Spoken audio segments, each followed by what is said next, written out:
James and Ethan Thompson looked so alike that strangers sometimes mistook them for twins, but beneath their shared features hid a truth darker than anyone in Maplewood could imagine, a truth that turned one brother into a victim of suspicion, and the other into a predator who wore his face like a mask. The town of Maplewood had always been described as peaceful, the kind of place where front porches stayed lit on summer nights and children played in the streets without fear. Its people took pride in the ordinary rhythm of their lives. For the Thompson family, Maplewood was home in every sense of the word. Their house stood near the edge of a tree-lined block, modest but well-kept, a symbol of stability. Inside lived two brothers who shared the same sharp features and same steel-grey eyes but could not have been more different in the paths they seemed destined to walk. James, the older one, had earned a reputation for reliability. He was the boy people trusted with their house keys, the one who coached the neighborhood kids in baseball during the summer, the one who seemed to have an endless supply of patience and calm. Ethan, on the other hand, struggled to find his footing. He carried the weight of comparison everywhere he went, forever introduced as James's younger brother, rarely as himself. In the fall of that year, Maplewood was unsettled by a disappearance. Claire Whitman, a college student known for her friendly smile and quiet determination, was reported missing after leaving the library late one evening. Her friends said she had been studying for exams, and she had texted one of them that she was on her way home. But she never made it there. The first signs of trouble emerged when her car was found abandoned on the side of a quiet street, only a few blocks from where the Thompson family lived. The discovery sent shock waves through the community. Maplewood had never dealt with something like this. Whispers began to circulate in grocery stores, at church gatherings, and even among students at the college. People locked their doors earlier, and parents kept their children closer. Fear, an emotion foreign to Maplewood, had arrived and was spreading fast. For the police, the case was confusing from the very beginning. There were no signs of forced entry into the car, no struggle visible from the outside. Claire's phone had gone dark the same night she disappeared, leaving behind only the faint trail of her last messages. Detectives canvassed the area, asking residents if they had seen anything unusual. A handful of witnesses came forward with vague descriptions of a man who had been seen near the area around the same time. What stood out most was how familiar he seemed. They swore he looked like someone from town, someone they recognized. And slowly, the suspicion pointed toward James Thompson. At first, the idea seemed absurd. James had been a fixture of kindness. In Maplewood, a young man admired by both neighbors and teachers alike. But the more people thought about it, the more the seed of doubt grew. A few witnesses insisted they saw Claire speaking to James outside the library, her face relaxed, as though she trusted him. Others claimed they spotted him driving a car that matched hers in the hours before it was abandoned. The contradictions made the mystery heavier. James, however, had what seemed to be an airtight alibi. On the night Claire disappeared, he was across town at a community meeting, surrounded by people who vouched for him. This confusion began to divide the town. On one side were those who refused to believe James could be involved in something so dark. On the other were those who whispered that maybe everyone had been wrong about him all along, that perhaps the perfect young man had hidden secrets beneath his smile. As the search for Claire stretched into days with no answers, the Thompson family found themselves under a microscope. James carried himself with the same calm as always, but Ethan remained strangely quiet, lingering in the background, watching as his brother's name began to circulate in hushed tones. The story of Maplewood's first real crime was just beginning, and no one yet realized how much darker it would become. The early days of the investigation became a blur of search parties, candlelight vigils, and constant media coverage. Maplewood, once a quiet haven, now found itself on every local news channel, its streets filled with reporters and camera crews hungry for updates. At the center of it all was James Thompson, the young man who had been spoken of by witnesses, the name that kept resurfacing in interviews. Yet instead of hiding, James stepped into the spotlight.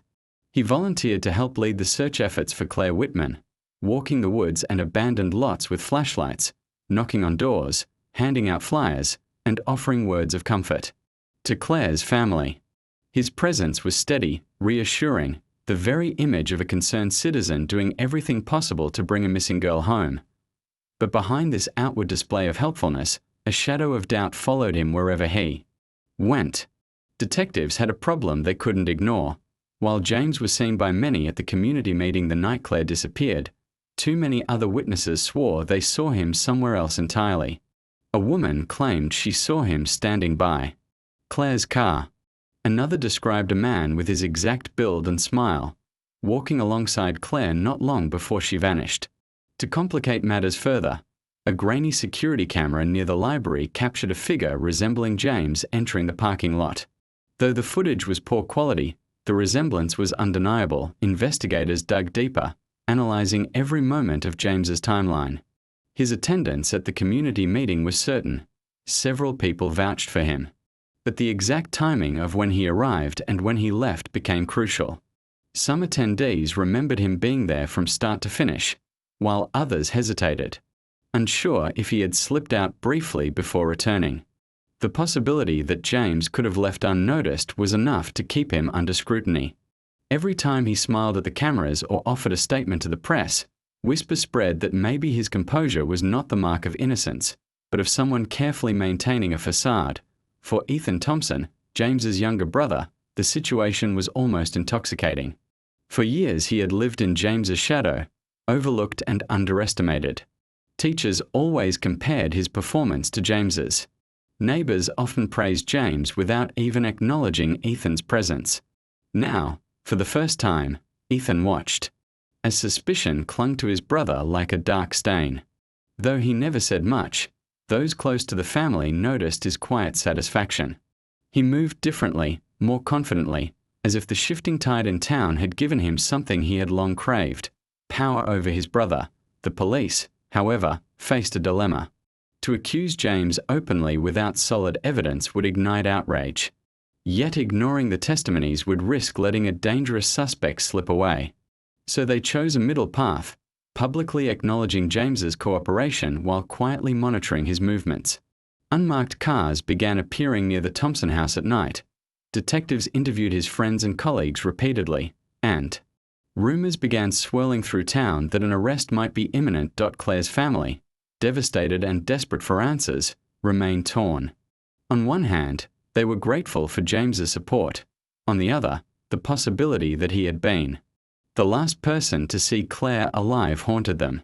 Each vigil he attended, standing solemnly among the crowd, became a strange spectacle.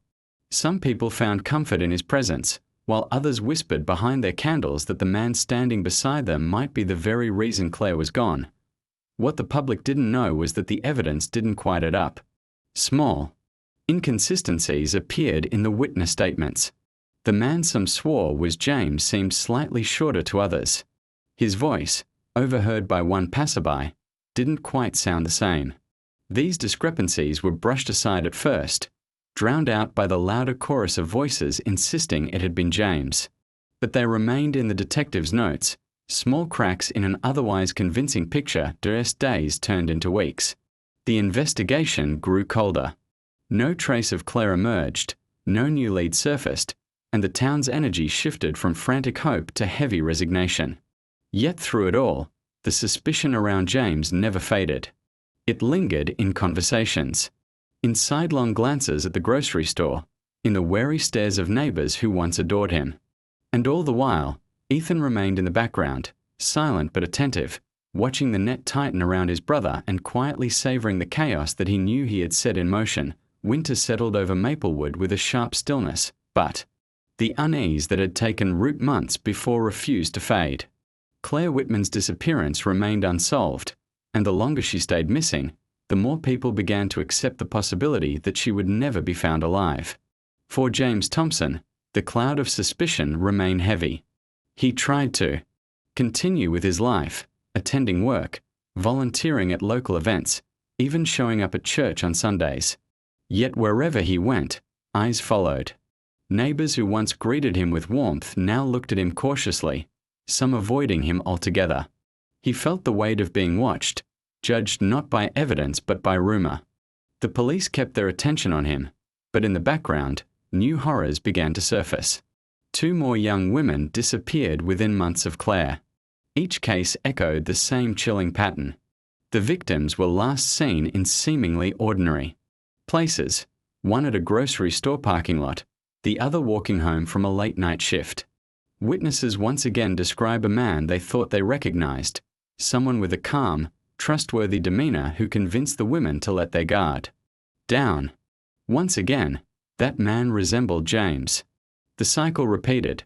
Security cameras caught glimpses of a figure whose face was frustratingly blurred, but enough details suggested it was him.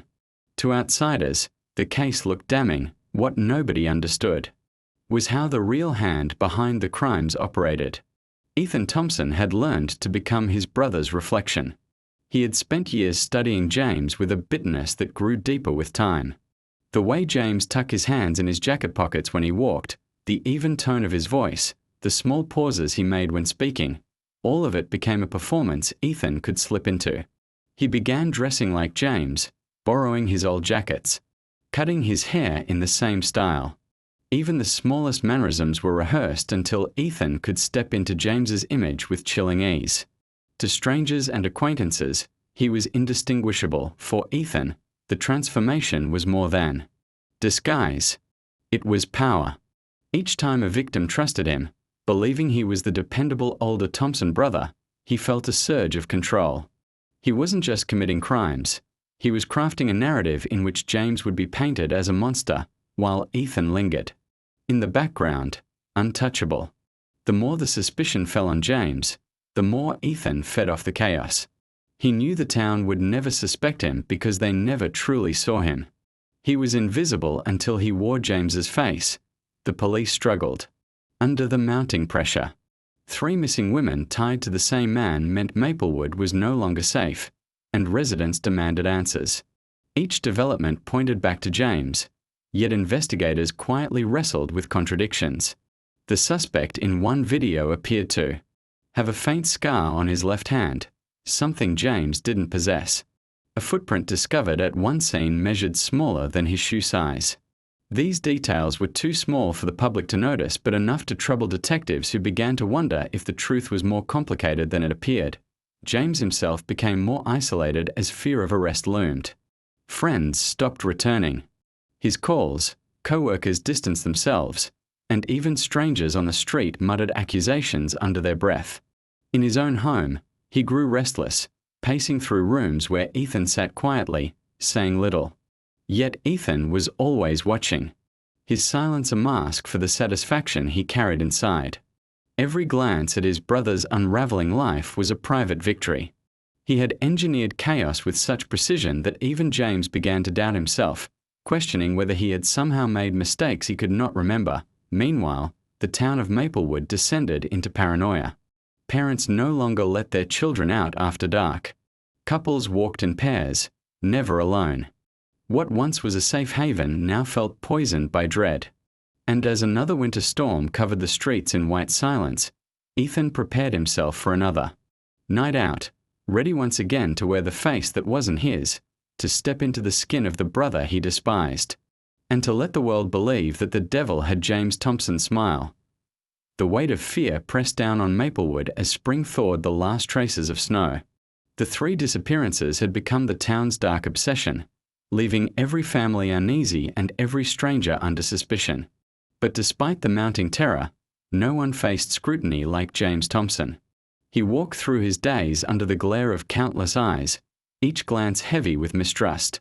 The man once praised for his reliability was now a pariah, whispered about at church pews and scrutinized in grocery aisles. His silence was interpreted as guilt, his composure seen as calculation. What no one could see was the exhaustion creeping into his life, the toll of carrying an accusation he couldn't disprove. Investigators, though cautious, began noticing troubling details that didn't fit neatly into the picture. The figure in the surveillance video from the library had moved with a slightly different gait than James, favoring one leg in a way he never did. A neighbor who claimed to see James walking with Claire later admitted under pressure that she hadn't gotten close enough to be certain. It had simply looked like him from a distance. At another crime scene, The suspect was observed using his left hand predominantly, but James was right-hand. Small inconsistencies piled up, details the public never learned but detectives couldn't ignore. The image of a perfect suspect had cracks, and through those cracks, another possibility began to emerge. Ethan Thompson had always been present, always close enough to see how suspicion hollowed out his brother's life. While James faltered. Beneath the weight of scrutiny, Ethan thrived in the shadows. His quiet nature, once dismissed as awkwardness, now served as the perfect disguise. Few noticed his comings and goings. Fewer still paid attention to the subtle changes in his appearance. He wore James's jackets more often, his hair styled in the same neat manner, and in dim light or from a passing glance, the resemblance was uncanny. He had spent years learning his brother's every move, and now that mimicry was a weapon sharper than any blade. But arrogance crept into Ethan's routine. Where once he had been cautious, slipping in and out of scenes unnoticed, he began to linger. He stayed too long near one victim's home, confident that any witness would mistake him for James. He walked slower through public places, basking in the sensation of inhabiting his brother's identity. He even began speaking to neighbors. More often, practicing James's calm, measured tone. To most, it was simply James being James. To those who knew him best, though, subtle differences started to feel wrong. The break in the case came not with a dramatic discovery, but with quiet observation. A detective reviewing hours of footage noticed that the man resembling James bore a faint scar on his left hand. James had never had such a mark, a fact confirmed by dozens who knew him well.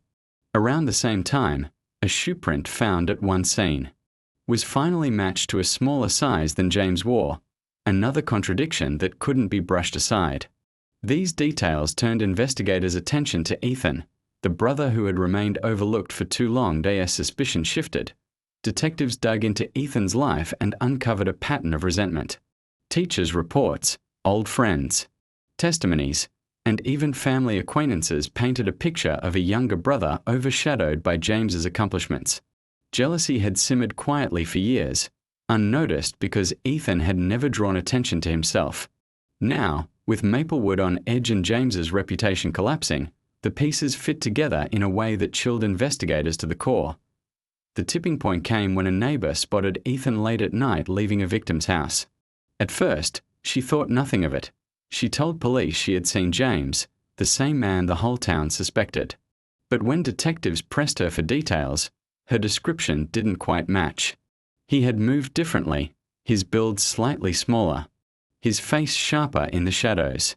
It was enough for investigators to consider the possibility that the devil hiding in Maplewood wasn't James at all, but someone who wore his face like a mask.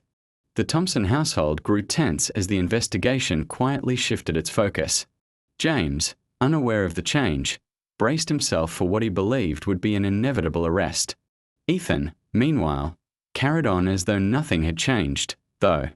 The thrill he once felt began to erode under the eyes of detectives who now watched him more closely.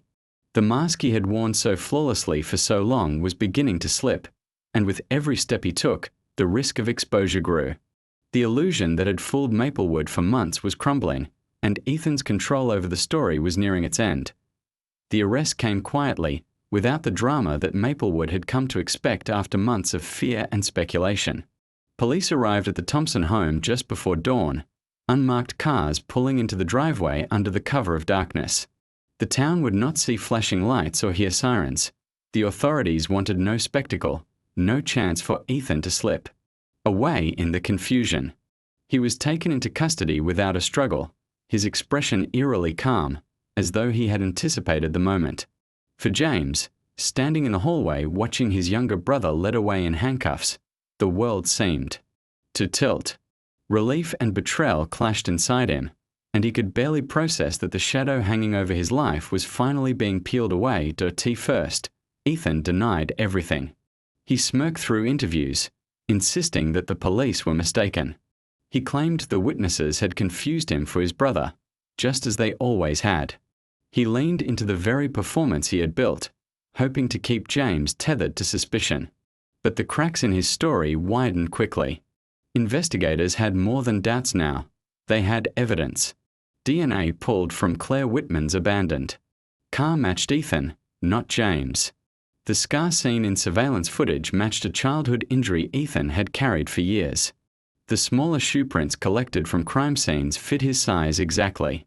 Piece by piece, the carefully constructed illusion collapsed until even Ethan could no longer hide behind his brother's face.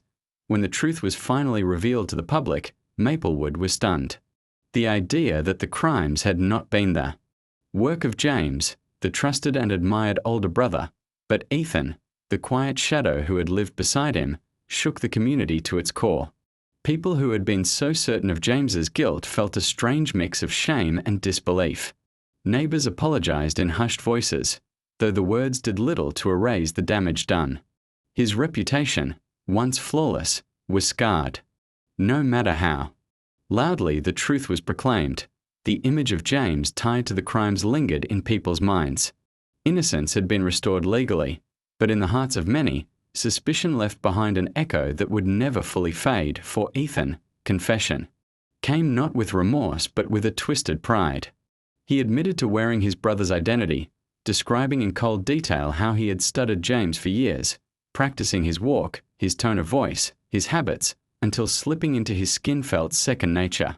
He spoke of how easy it was to trick people, how blind the town had been to the differences. He called it an experiment in control, a way to finally take what had always been denied him. His words turned the courtroom cold, leaving even the most hardened officers unsettled. It was not just murder Ethan had committed. It was a theft of identity, an erasure of boundaries between himself and his brother James was left to rebuild. A life that no longer felt like his own. He had been cleared, yes, but freedom came with scars. Some friends returned, others stayed distant, unable to reconcile the image of the man they once suspected with the truth. Every time James looked in the mirror, he was reminded of the face that had been weaponized, the face that victims had trusted in their final moments. The mirror no longer reflected only himself. It carried the haunting knowledge that his brother had used that same reflection to destroy lives. Maplewood, too, was forever changed. The town that had once prided itself on safety now locked its doors earlier, watched strangers with suspicion, and carried an unspoken understanding that evil could take root even in the most familiar places.